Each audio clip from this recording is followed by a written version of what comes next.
Well, thank you for inviting me in the first place. And good morning.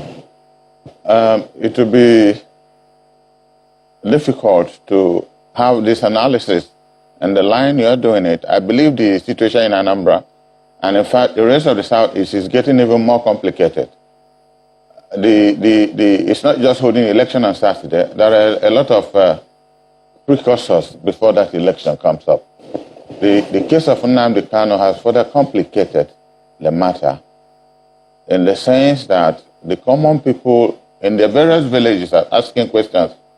How do we have a young boy whose crime was to ask for honesty, for understanding, for justice for his people, and in a country where you ask for justice, a gun is placed on your head, and we leave him languishing in prison, and people are talking about election?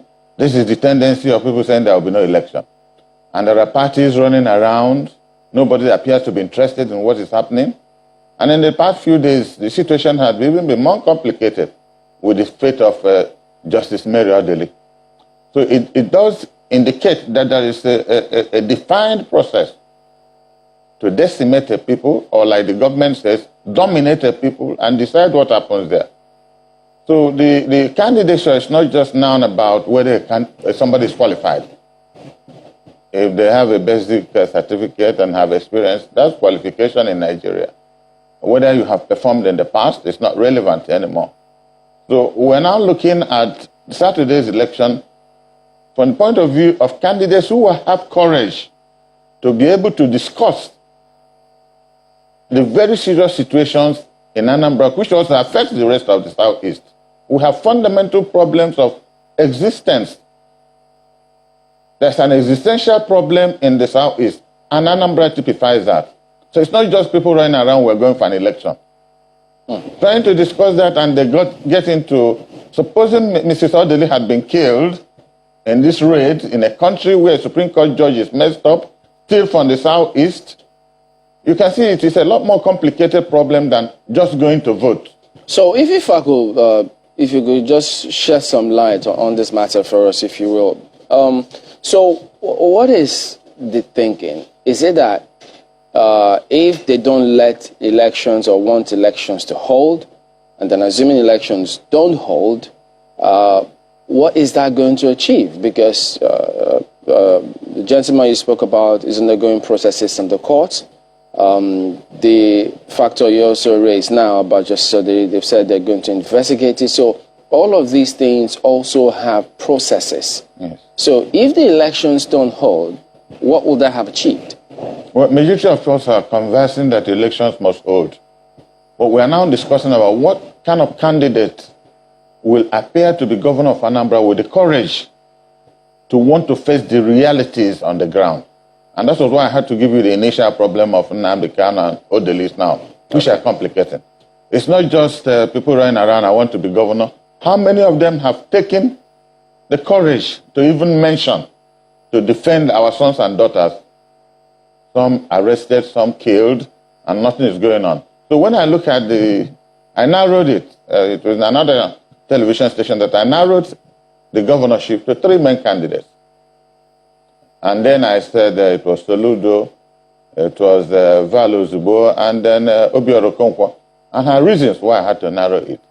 And yesterday I was looking at their debate. It was Andy Oba, Soludo, and Val. They removed... You didn't include Senator Andy Oba? They didn't include Val, Obiora Okonkwo. Well, probably they did it on parties with platform. Maybe parties that have been in government. They must have a reason. I didn't know what their reason was. I didn't watch it from the beginning, so I didn't know whether they gave a reason. What was your reason for leaving out the APC candidate?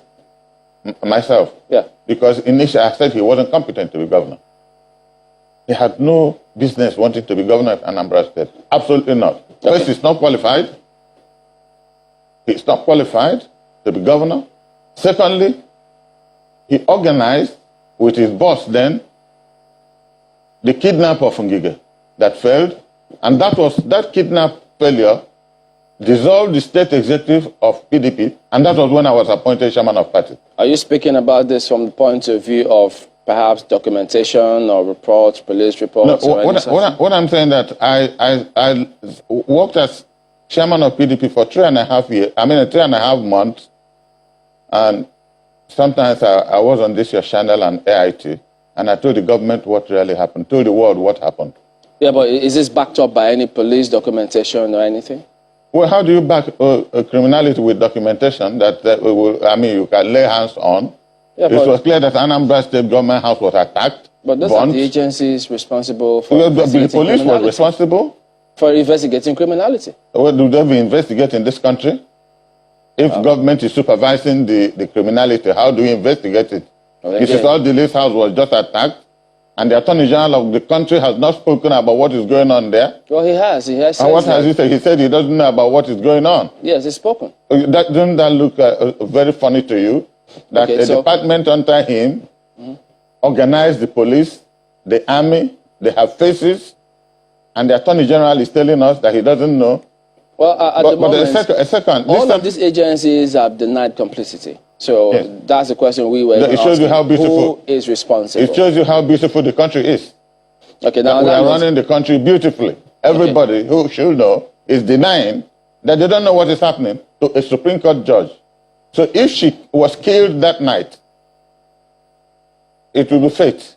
Well, the country is asking the question. People need to know what actually transpired. So you know why we have to have these fundamentals is that we need a governor who is not just qualified, but will have the courage to defend what not just Anambra is facing, but what the rest of the South is. Okay, Chief, we are now becoming an endangered species. Okay, because I will name a candidate here. I will name.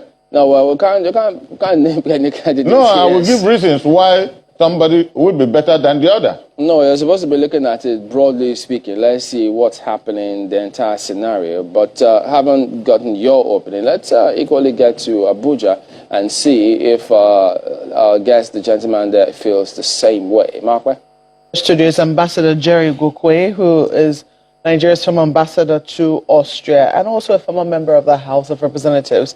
You're welcome to Sunrise Daily this morning. Thank you so very much. It's my pleasure, and good morning, Nigeria.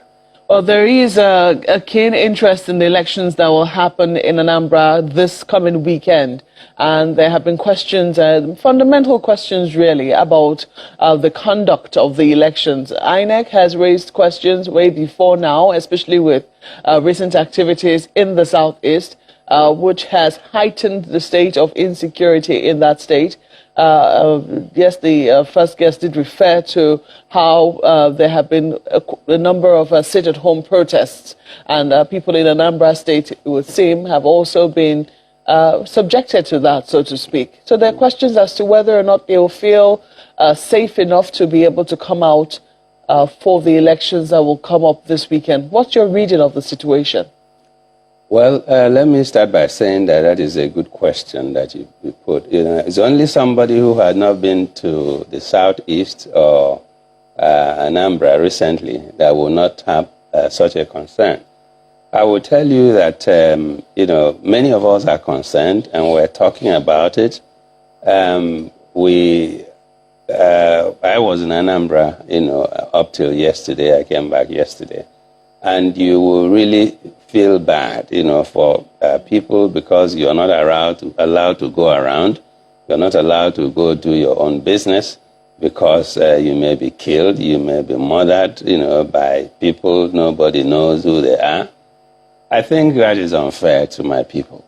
Now, it does not mean that we do not share the ideals or ideas of those who are talking about emancipation of, you know, if you will, the Igbo man. But, you know, as a diplomat, you know, things are better discussed on the table, you know, but rather than, you know, shooting guns and killing innocent people. The last time around, I was particularly moved. There was a gentleman who, his job was just driving keke. You know, he feeds his family with keke. You know, he maybe makes 1,000 naira a day and uses it to buy food for the children and stuff like that. Now, this gentleman, on a sit-at-home Monday, didn't have anything to eat. So he decided to drive out, and even if it means just one passenger, was going to give him and his family something to eat, and that young man was murdered. How would you feel about such a thing? You know, when things like that happen, you begin to wonder, you know, are people really thinking correctly? You kill a human being and you think it's a chicken or a dog or what have you. Even chickens, you know, have their places. Even dogs, you know, people can do many things to protect dogs. Not to talk about human beings. So that's what we're talking about. We're talking about a situation where someone would have the audacity to hold a proper discussion with these people. And, you know, with what my brother, my former chairman, you know, in the PDP had said, you know, he categorized, but rather he named those he, you know, thinks, you know, were supposed to be, or rather qualified, or who should be governors of Anambra State. Now, I think he missed out one person very clearly, and that person is Senator Nnamd of the APC. Now, and he gave his reasons. Yes, of course, you know, he has his reasons. Then I have my own reasons too. One is we're talking about security. We're talking about issue of